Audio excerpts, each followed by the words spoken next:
एक तो सबसे बड़ी बात है ना, पार्किंसन आपने अपना सामने से सिस्टम रख दिया कि पार्किंसन की प्रॉब्लम है। सबसे पहले जा कर के देखना है पेशेंट की कोई डिटेल केस टेकिंग करेंगी जब आप, तो समझ में आ जाएगा पार्किंसन की एक्चुअल वजह क्या है। तो वहाँ पर एक तो पहले एज ज़रूर देख लीजिए, पेशेंट की एज क्या है। जैसे मैंने जो पार्किंसन वगैरह के पेशेंट्स देखे हैं, अधिकतर ओल्ड एज वाले देखे, लेकिन आजकल 40-50 वालों को भी पार्किंसन वगैरह की प्रॉब्लम हो रही है। अदरवाइज 60-70 के आसपास इस तरह की प्रॉब्लम ज़्यादा आती है। तो पार्किंसन वगैरह के जो मैंने केसेस देखे हैं, वहाँ पर स्ट्रेस हेतु बहुत बड़ा मिला है। कई बार बहुत सारे लोगों को बहुत क्रॉनिक कब्ज के मरीज होते हैं, तो उनको वो सब सारी चीज़ें ठीक करना पड़ता है। सोने उठने बैठने का जो उनका टाइम इंटरवल है, उसको ठीक करने की ज़रूरत है। तो आप उनको रात में एक तो जल्दी सोने को बोलिए, सुबह जल्दी उठने को बोलिए।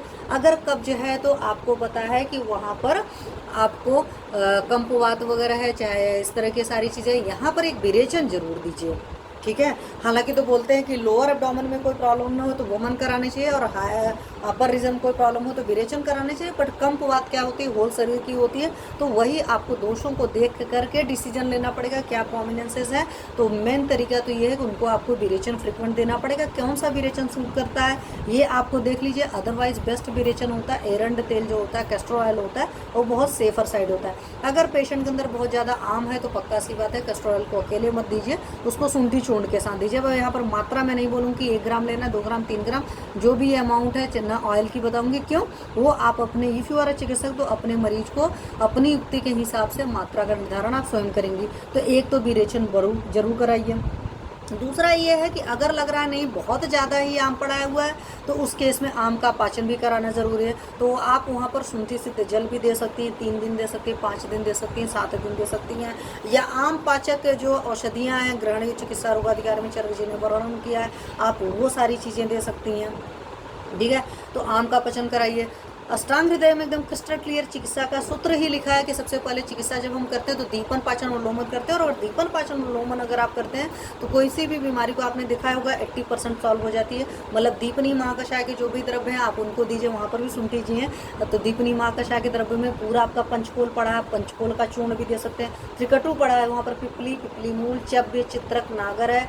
उसके अलावा अम्लवेतस है, बलाकास्ती है, हिंगू निर्यास है, और मरीच है, अजमोदा है, ये सारे द्रव्य हैं। तो इनमें से आप देख लीजिए कि आपको शुंठी का सिद्ध जल देना है, आपको शुंठी चूर्ण देना है, आपको त्रिकटु चूर्ण देना है, आपको पंचकोल देना है, आपको षटूषण देना है, आपको दीपनी महाकषाय सेल्फ मार्केट में आता है। आप कौन सा देना, मतलब दीपन पाचन द्रव्यों को दीजिए।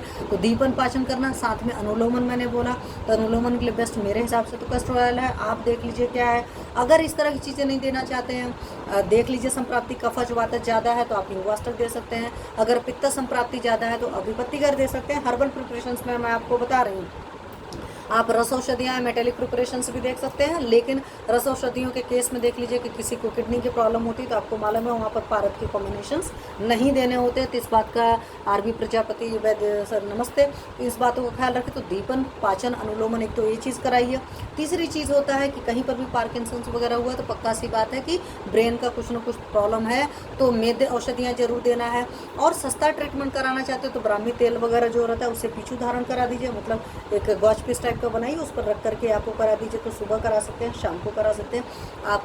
मतलब कि मेद औषधियों से या मेद औषधियों से सिद्ध जो तेल है उनसे आप मसाज करवा सकते हैं, शिरोअभ्यंग करवा सकते हैं, शिरोपीछू करा सकते हैं, और उनके भी बहुत बढ़िया रिजल्ट आता है। अगर करने वाला बहुत सही होता है, करवाने वाले को पूरा विश्वास होता है। मैंने खुद किया हुआ है, करवाया हुआ है पेशेंट्स का, तो इसलिए बता रही हूँ आपको। तो एक तो ये कराया। दूसरी आपको पता है कि अधिकतर हम ऐसे सारे पेशेंट्स को नस्य का भी कराते हैं। नस्य की भी देखनी पड़ती है कि पेशेंट बहुत क्या आम ज़्यादा होगा, उस केस में तो शुरुआत में आपको शोधन नस्य दे करके फिर शमन नस्य देने की जरूरत है। और कई बार आम ज़्यादा नहीं रहता है तो आप शमन नस्य से भी स्टार्ट कर सकते हैं। आप अणु तेल दे सकते हैं, आप क्षीरबला तेल दे सकते हैं, डिपेंड ऑन द कंडीशंस आप नस्य करा सकते हैं। रात को सोते वक्त डेली जो होता है सरसों तेल में पैरों में पादाभ्यंग करा सकते हैं, अगर मरीज बहुत लोअर सोसियोइकोनॉमिक का है।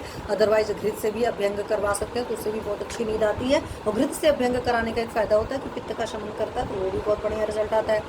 आप नाभि पूरण करा सकते हैं। नाभि पूरण के लिए अगेन आपके पास मतलब हींग से करा सकते हैं। आप कैस्टर ऑयल से करा सकते हैं, या आप घी से करा सकते हैं, सरसों के तेल से करा सकते हैं, या कोई और औषधि उसके पसंद से आपको समझना पड़ेगा। पसंद मतलब ज़रूरत के हिसाब से, पसंद मतलब चिकित्सक की पसंद होती है और ज़रूरत पेशेंट की होती है। तो हमें देखना होता है हमें जिस औषधि पर विश्वास होता है हम उससे कराते हैं। ये लोकल थेरेपीज आप करा सकते हैं। उसके अलावा होल बॉडी जो है, कंपवात है, कंपवात का सिंपल सी लैंग्वेज में अगर मैं मतलब समझूँ, नॉर्मल लोगों के लिए मैं बात कर रही हूँ, तो क्या है कि कहीं ना कहीं से नर्वल फंक्शन ठीक नहीं है, वात आपका बिल्कुल ठीक नहीं है, इस वजह से ट्रेमरिंग वगैरह वाली कंडीशन हो रही है। तो वात की एक बेस्ट चिकित्सा होती है स्नेहन और स्वेदन करना।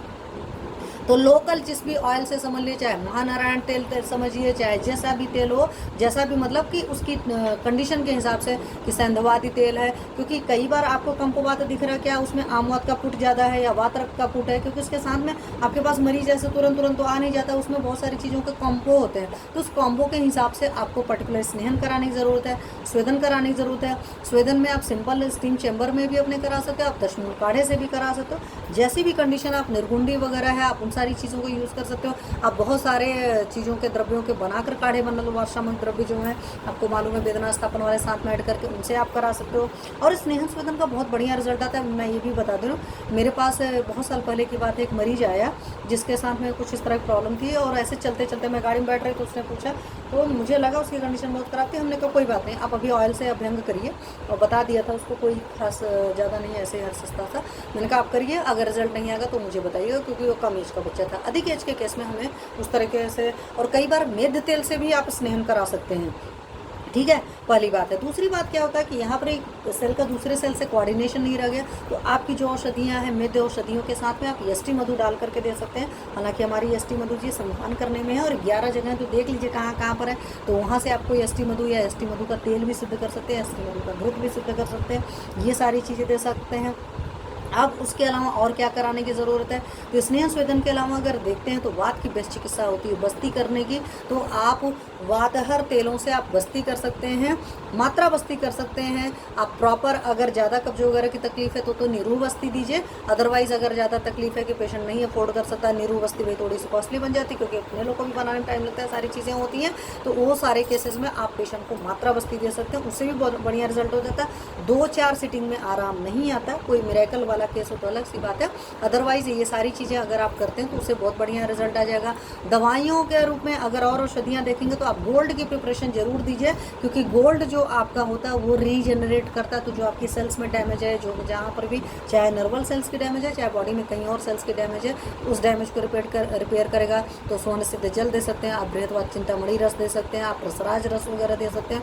आपके पास गोल्ड की बहुत सारी प्रिपरेशन हैं, डिपेंड ऑन द कंडीशन कि पेशेंट को ब्रेन की ज़्यादा तकलीफ है कि हार्ट की ज़्यादा तकलीफ है या किसी और रीज़न की तकलीफ है, उसके हिसाब से गोल्ड की कोई ना कोई प्रिपरेशन ज़रूर दीजिए। और अगर पेशेंट की अफोर्डेबिलिटी अच्छी नहीं है तो मैं तो कहती हूँ कि सिंपल सी बात है, आप स्वर्ण सिद्ध जल दीजिए। उसको खरीदने में शुरुआत में तो होगा, लेकिन लॉन्ग टर्म में बहुत महंगा नहीं पड़ता है।